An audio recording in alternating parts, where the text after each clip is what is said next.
Tere tulemast, kallis veebikirikuline, kuulama tänast jutlust, mis on lugu Naamanist.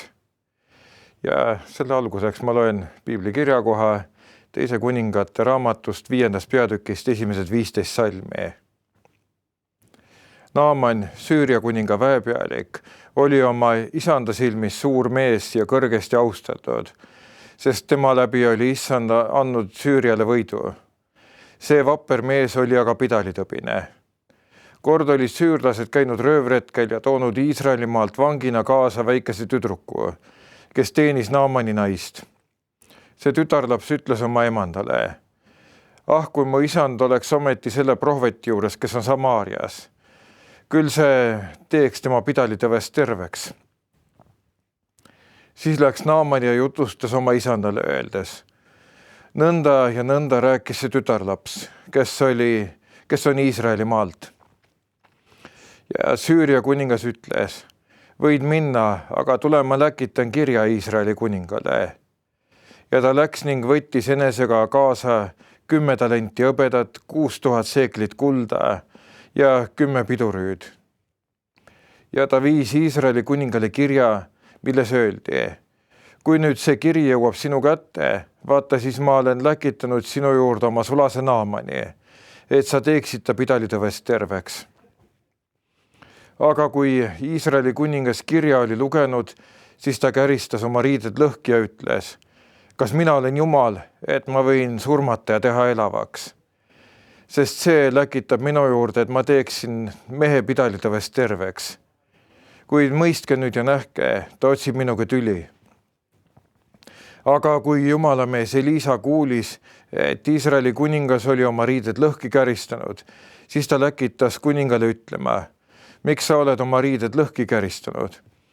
Tulgu ta ometi minu juurde, siis ta saab teada, et Iisraelis on prohvet. Siis tuli Naaman oma hobuse ja vankritega ja peatus Elisa koja ees. Ja Elisa läkitas käskjale temale ütlema: mine ja pese ennast Jordanis 7 korda, siis paraneb su ihu ja sa saad puhtaks. Aga Naaman sai vihaseks ja läks ära ning ütles: vaata, ma mõtlesin, et ta tuleb kindlasti ise välja mu juurde ja seisab siin ning hüüab issanda oma Jumala nime ja viib oma käega tema asupaiga poole ja parandab nõnda pidalitõve. Eks ole Damaskuse jõed, Abna ja Parpar paremad kui kõik Iisraeli veed. Kas ma nendes ei võiks ennast pesta ja puhtaks saada? Ja ta pöördus ning läks ära vihasena. Aga tema sulased astusid ligi ja rääkisid temaga ning ütlesid: kui prohvet oleks nõudnud sinult midagi suurt, kas sa oleksid siis jätnud tegemata? Seda enam siis nüüd, kui ta sulle ütles: pese ennast, siis sa saad puhtaks. Siis ta läks alla ja kastis ennast 7 korda Jordanisse jumalamehe sõna peale. Tema ihu paranes väikese poisi ihu sarnaseks ja ta sai puhtaks. Siis ta läks tagasi jumalamehe juurde, tema ja kogu ta saatjaskond. Ta tuli ja astus tema ette ning ütles: vaata, nüüd ma tean, et kogu maailmas ei ole Jumalalt mujal kui ainult Iisraelis. Võta siis nüüd see tänuand oma sulase käest. Amen, see on Jumala sõna. Naaman, kellest see lugu räägib, ta oli igati tähtis ja oma riigi jaoks oluline mees. Tal paistis kõik hästi minevat. Võib öelda, et kõige paremini. Ta oli populaarne, ta oli oma kuninga Ben-Hadadi jaoks vajalik. Aga ühest, vist Naamani jaoks siis väga hirmsast päevast peale, ei olnud tema elu enam endine. Ta pidi endale tunnistama, et ta on pidalitõbine, et see haigus eraldab ta esmalt ühiskonnast ja viib lõpuks hauda. Ei aita siis ei midagi muud, ei kuulsus, ei varandus, ega ka need 1000 inimesed, kes olid tema alluvuses, mitte keegi ei saa teda aidata. Aga Naaman oli ka tark mees. Ta teadvustas endale oma probleemi ja ta ei varjanud seda oma lähedaste eest. Üldiselt inimene pole valmis tunnistama, et kui tal mingi probleem on. Ja kui tunnistabki, siis tihti ei olda valmis abi vastu võtma. Ja ka ligimised ei ole võib-olla valmis vastu võtma teadet, et teisel läheb nüüd järsku väga halvasti. Et jäädaksegi kinni siis sellesse nii-öelda eitamise faasi. Mistõttu tehakse siis päris tihti halva mängu juures head nägu ja lükatakse asja nii kaua edasi, kuni lõpuks on hilja.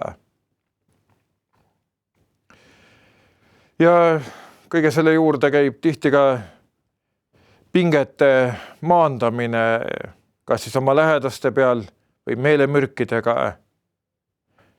Ja kõige selle tagajärjel muutub olukord, kui arusaadavalt veel omakorda hullemaks.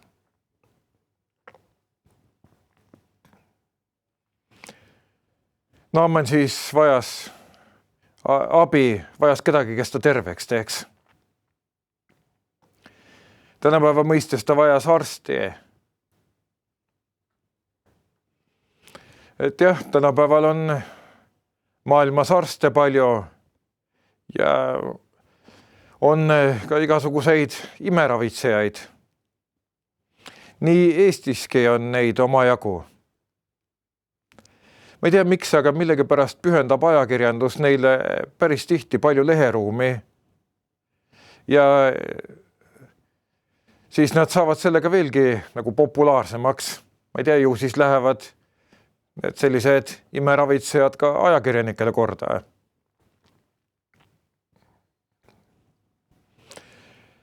Ja kahjuks pannakse päris tihti samasse patta igasuguste šarlatanidega ka need, kes tegelikult otsivad abi ja oskavad teisi inimesi ravida, näiteks maarohtudega. Aga küsimus on nüüd, et kes millesse usub? Et millisesse arsti sina usud, kui sul on vaja meditsiinilist abi? Ja üldse, kellesse sa usud? Ristiinimesed tunnistavad oma usku kolmaina Jumalasse. Ja Naaman kuulis oma naise juudist teenijatüdrukult Iisraeli prohveti kohta, kes võis teda pidalitõvest terveks teha. Ja Naamanist ärkas usk, et ta võib tõesti niiviisi oma haigusest paraneda. Väliselt on temaga esialgu veel vähemalt kõik korras. Et esmaseid pidalitõve tunnusmärke saab vast riietusega varjata.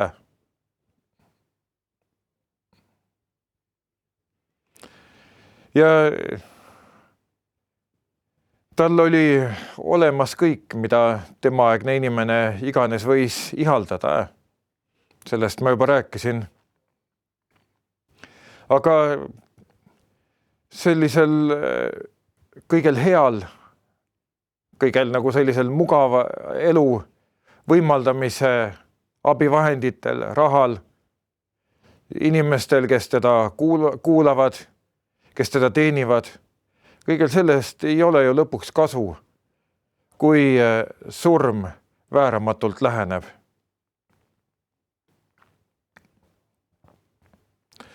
Ja Naaman ongi siin justkui võrdpilt paljudest inimestest. Pealtnäha on inimene nii-öelda parimas korras, aga seest sööb teda hävitav tõbi. Selline stsenaarium on kaasajal vägagi tuntud. Mõni näiliselt terve, kuid siiski haige inimene sureb ootamatult. Teisel paistab jälle haigus pikka aega välja. Ja võib-olla ta ei suregi üldse sellesse, sureb hoopis vanadusse või mingisse muusse tõppe. Aga jah, ka tänapäeval on arstiteadus nii mõnikord veel võimetu. Öeldakse mõnikord, et kui oleks varem diagnoosi saanud panna, et siis oleks vast olnud veel võimalik ravida, aga et nüüd oleme hiljaks jäänud.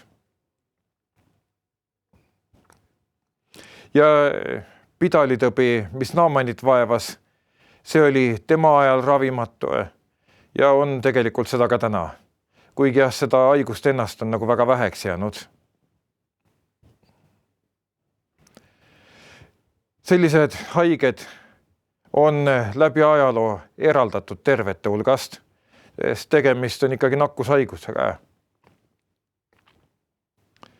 Ja ühiskonnast isoleerituna pidalitõbised siis kannatasid, kuni lõpuks surid. Nii et Naamani olukord oli selline lootusetu. Siin võib võrdluseks tuua ühe Iisraeli kuninga Ussia, kes kuningana jäi pidalitõbiseks.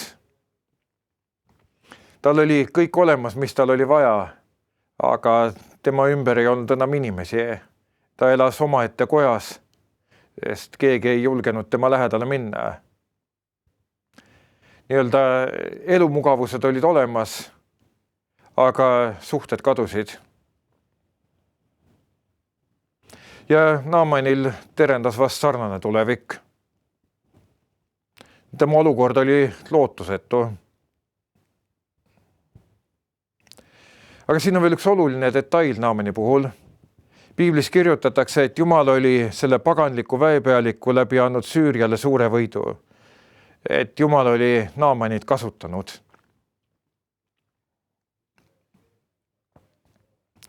Kui otsida sellele loole nüüd inimeste hulgast peategelast, siis võib-olla jah, kuigi Naamanist räägitakse kõige rohkem, aga võib-olla see äkki polegi Naaman, vaid see sama väike orjatüdruk, kes oli rüüsteretkelt kaasa toodud. Siis rüüsteretkelt Iisraelist, just sealt riigist, kuhu siis Naaman läks abi saama. Ja ega ma ei tea, mis see suur võit endast kujutas, et kelle vastu see oli saadud. Sest kui väepealik saab võidu, kui üks sõjavägi võidab, siis teine ju järelikult kaotab. Et ma ei tea, kelle vastu siis see võit oli saadud, aga oluline on, et see oli Jumalast antud.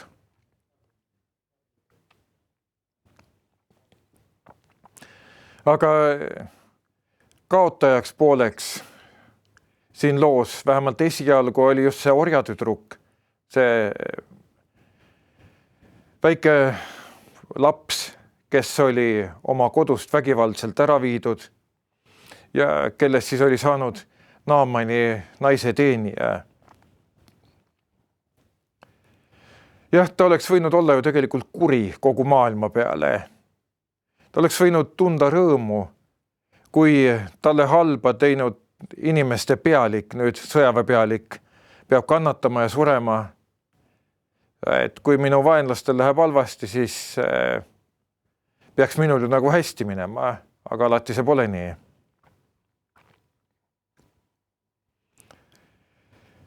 Aga jah, see väike tüdruk mõistis, et tema sõna on siin oluline. Sellest hoolimata, et ta on ori, ta saab ikkagi aidata neid, kes temale nüüd on saanud lähedasteks. Et jah, need suhted olid võib-olla loodud vägivaldselt, aga kui ma siit kirjakohast õigesti aru saan, et siis Naamani naise ja selle tüdruku vahel oli usalduslik suhe, sest muidu ma kahtlen, kas Naaman oleks seda tüdrukut uskunud. kui ta kuuleb nüüd, see tüdruk kuuleb oma isanda rängast haigusest, siis ta hakkab lahendust otsima. Kui mu isand ometi oleks selle prohveti juures, kes on Samaarias, küll see teeks tema pidalitõvest terveks.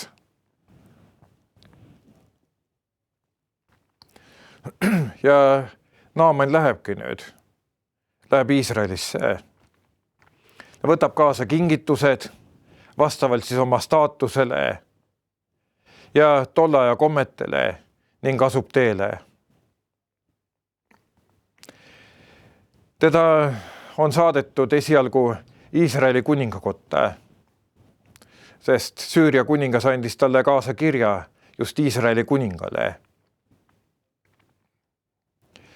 Kui Naaman jõuab Iisraeli kuninga juurde, Joorami juurde, Jooram loeb Süüria kuninga saadetud kirja läbi, siis ta käristab oma riided lõhki ja ütleb, kas mina olen Jumal, et ma võin surmata ja teha elavaks, sest see läkitab minu juurde, et ma teeksin mehe pidalitõvest terveks. Kuid mõistke nüüd ja nähke, et ta otsib minuga tüli. Süüria kuninga jaoks oli käsuliin selline, et tema kirjutab probleemist Iisraeli kuningale ja see annab prohvetile käsu siis asi ära teha. Nii toimisid asjad sel ajal Lähis-Idas üldiselt.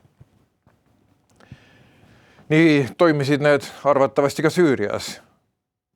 Aga tõenäoliselt ei teadnud Ben-Hadad, et Jumala prohvetid olid kuningatest sisuliselt sõltumatud.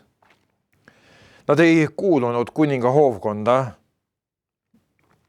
Ja et kuningas Jooram oleks pidanud tegelikult minema paluma prohvet Eliisat, et see nüüd probleemi lahendaks. Maailm on läbi ajaloo ja vast tänagi olnud täis juhte, kes on valmis oma riided lõhki käristama, kes on valmis isegi tuhka oma enda siis alluvate pähe raputama, aga kes ei oska või ei taha saata abivajajaid sinna, kust nad abi leiaksid. Kes ei ole valmis juhtima nende kätesse usaldatuid Jumala juurde. Eliisa saab siiski asjast teada ja ta võtab ohjad oma kätte, et kui kuningas ei osanud tema juurde saata, siis ta kutsub ise. Ta lasebki Naamani enda juurde saata. Ja edasi läheb süžee Eliisa juurde. Eliisa käitub endiselt nii, nagu varemgi teda ei kamanda mitte keegi. Ta ei tule isegi välja.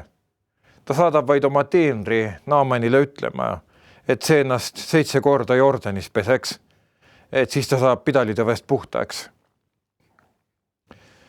Ja võib arvata, et Naaman vihastab selle jutu peale. Nii oligi. Ma ei tea, oli see uhkus, mis on tänapäeval nii tavaline asi. Oli see asjast mitte aru saamine. Ja uhke inimene on nagu selline pisike väejuht, kes teab, kuidas on õige, kuidas teised peavad elama, mida teised peavad tegema, just teised kõik. Ja vähestele meeldib, kui midagi ette kirjutatakse, midagi sellist tegema sunnitakse, mis tema meelest ei ole loogiline, mis tema meelest ei ole see nii-öelda õige lahendus. Isegi oma palvetes inimene kirjutab teinekord Jumalale ette, mitte lihtsalt, et milles Jumal peab teda aitama, vaid ka selles, et kuidas ta peab aitama. Ja võib öelda, et Jumal tegelikult tahtis Naamanit parandada nii füüsilisest kui ka vaimsest haigusest. Tahtis ravida tema pidalitõbist keha ja samas ka tema uhket vaimu. Et loomulikult oleks Jumalal olnud palju teisi meetodeid, kuidas Naamanit ravida. Aga ta valib just selle, et ta saadab Naamani sogase veega Jordani jõe äärde ja käsib end 7 korda pesta.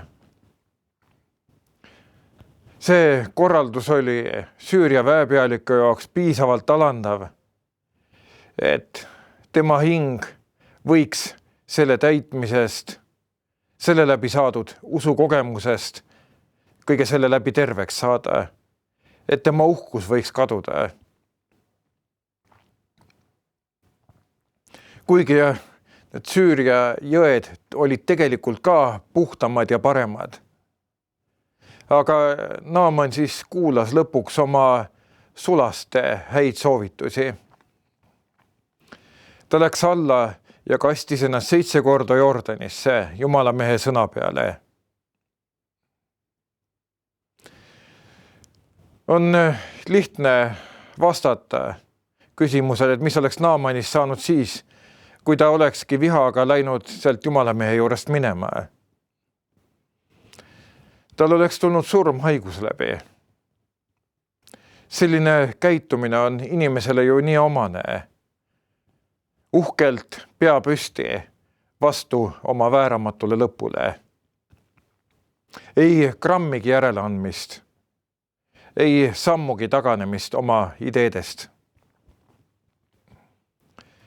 Väikesed teenijatüdrukud, Naamani abikaasad, tema sulased, nad kõik püüavad surmavalt haigeid juhatada Jumala juurde, kes tõesti suudab aidata. Nii see väikene orjatüdruk kui väepealiku naine ja ka tema sulased, nad kõik olid tegelikult ju Naamanile lähedased inimesed.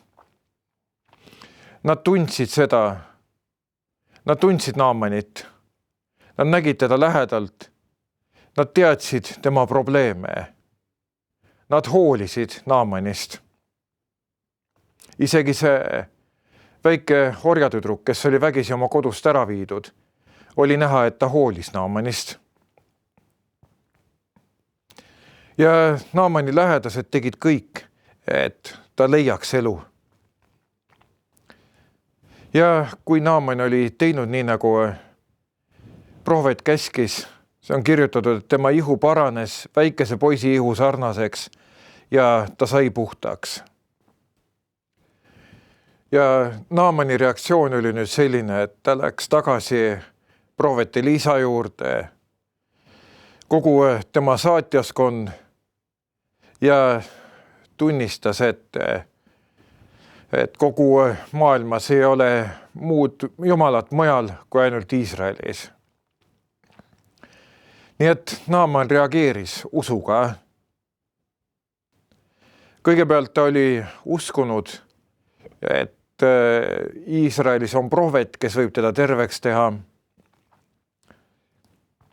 Siis ta lõpuks uskus oma sulaste sõnu, et see 7 korda Jordanisse kastmine ei ole ju võimatu asi, et tee see ära. Ja need 2 asja, kui Jumal sai siis Naamani usule nii-öelda vastata, et siis need sünnitasid Naamanis tõelise usu elavasse Jumalasse. Tulisin meelde üks Juhan Liivi lugu, kus 2 meest läksid üle kevadise Peipsi järve jää, mis juba ragises. Nad surmsilme ees tõotasid Jumalale igasuguseid ilusaid lubadusi. Ainult palve Jumala poole oli nende huulil. Aga sa vast mäletad, et selle loo lõppu. Ja juba nende esimesed sõnad, kui nad lõpuks jäätükilt libisesid, vesi oli ainult põlvini, siis need sõnad enam ei kannatanud trükimusta. Ja nende edasine lugu ta näitas ka just tegelikult nende, ma ei tea, öelda ka nüüd kas uskumatust, aga igal juhul küüned oma poole nagu nii-öelda seisundit, sest need lubadused ja kingitused, need ununesid.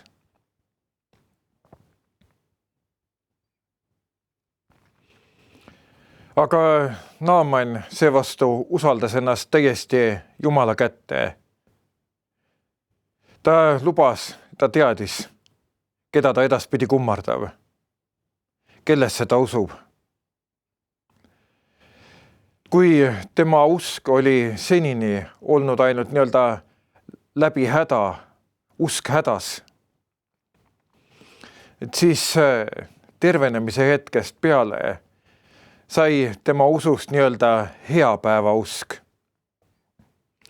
Ja ma soovin, et ka sinu usk ei oleks mitte ainult halva päeva usk hädas, vaid et sinu usk oleks ka tõesti heapäeva usk. Usk Jumalasse siis, kui kõik on hästi, kui tema on sinu eest hoolt kandnud ja sa võid olla temale tänulik. Issand õnnistagu sind. Aamen.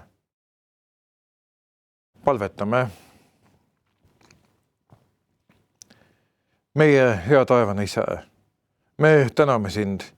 Sina oled kutsunud enda juurde ka neid, kes on sinust kaugel, kelle kohta ma ei oska arvatagi, et ta võib kunagi sinu juurde tulla. Aga ma palun sind, aita, et evangeeliumi kuulutus võiks jõuda tõesti iga inimeseni. Sina oled näidanud oma tahet inimestele. Sa oled tõotanud anda abi meile kõigile. Ja palume sind, aita, et ka meie kuuleksime sind, et me teeksime, mida sina tahad. Aita, et me võiksime sind ära tunda ja kinnita meie usku, et me oleksime nende hulgas, keda sina aitad siin selles elus ja ükskord igavesti. Et me oleksime nende hulgas, kes kõiges sinu peale loodavad ja sind tunnistavad. Palume seda Jeesuse Kristuse, meie issanda läbi. Aamen. Õnnistatud rahupäeva jätku, kallis veebikirikuline.